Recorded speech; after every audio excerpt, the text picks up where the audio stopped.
আসসালামু আলাইকুম। সব নিউ মমরা কেমন আছেন? আজকের ভিডিওতে ৩টা গুরুত্বপূর্ণ জিনিস থাকবে। ৩টা গুরুত্বপূর্ণ মিথ নিয়ে আমি কথা বলেছি। এই ৩টা বিষয়ই প্রত্যেকটা নিউ মমের জানা উচিত। তো ভিডিওটা কষ্ট হলেও শেষ পর্যন্ত দেখেন। ৩টা জিনিসই কিন্তু খুবই গুরুত্বপূর্ণ।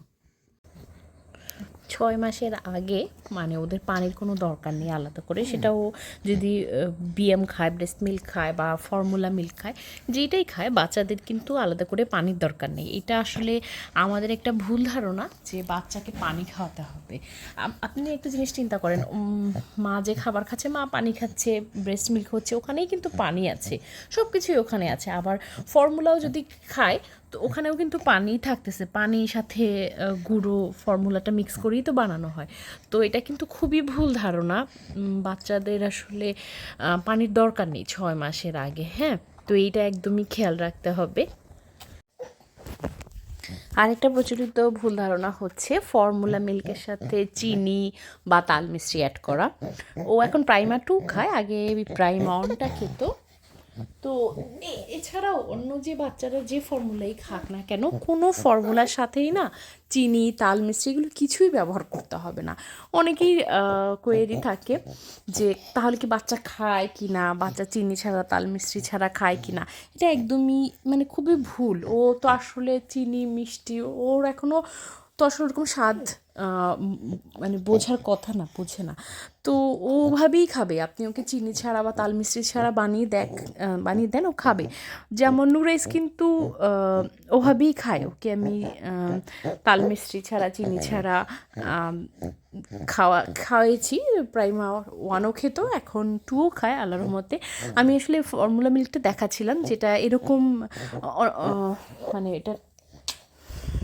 এটার কনসিস্টেন্সিটা যেমন এরকম থাকে। খুব সাবধানে জিনিসটাকে বন্ধ করে রাখবেন, দলা পাকিয়ে যেন না যায়, ঝরঝরে যেন থাকে। অনেকেরই কমপ্লেন থাকে ফর্মুলা থেকে এই সমস্যা ওই সমস্যা। হ্যাঁ, আসলে স্যুট না করলে সমস্যা হয়। আবার অনেক সময় নিজেদের ভুলের কারণেও, নিজেদের অজ্ঞতার কারণে আমরা ঠিকভাবে মেনটেন করতে পারি না, ওইটার কারণেও হচ্ছে ফর্মুলা থেকে কিন্তু প্রবলেম হয়, যেটা আর কি খুবই স্বাভাবিক। সবাই নতুন নতুন মা হয়েছে, তো এইটুক ভুল আসলে হয়েই যায়। আসলে বাচ্চাদেরকে যেভাবে অভ্যাস করে ওরা ওইভাবেই খায়।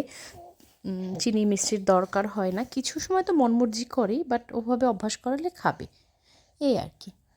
মিথ যেটা প্রচলিত, অনেকেই আমাকে জিজ্ঞেস করে নুরেসকে কয়বার মাথার চুল ফেলিয়েছি, কয়বার নাড়ু করিয়েছি। আমি ওকে শুধু ওর জন্ম সময় যে চুলটা ছিল ওইটা, যেটা নিয়ম আছে আমাদের ধর্মে, ওরকম 7 দিনে ফেলার, আমি ওইটা আর কি 7 দিনে ফেলতে পারিনি, 10 দিনের মধ্যে ফেলে দিয়েছিলাম। অনেকেই বলে যে বারবার নাড়ু করলে চুল ঘন হয়। আসলে চুল জিনিসটা পুরোটাই জেনেটিক্যালি যেরকম পায় মানুষ ওরকমই হয়। আর একটা বিষয় হচ্ছে বাচ্চাদের ছোটোবেলায় এমনিতেও চুলটা না সেরকম গজাতে পারে না। আপনি নাড়ু করলেও এটা আপনার মনে হবে যে নাড়ু করার পরে চুলটা বেড়েছে, আসলে এরকম না।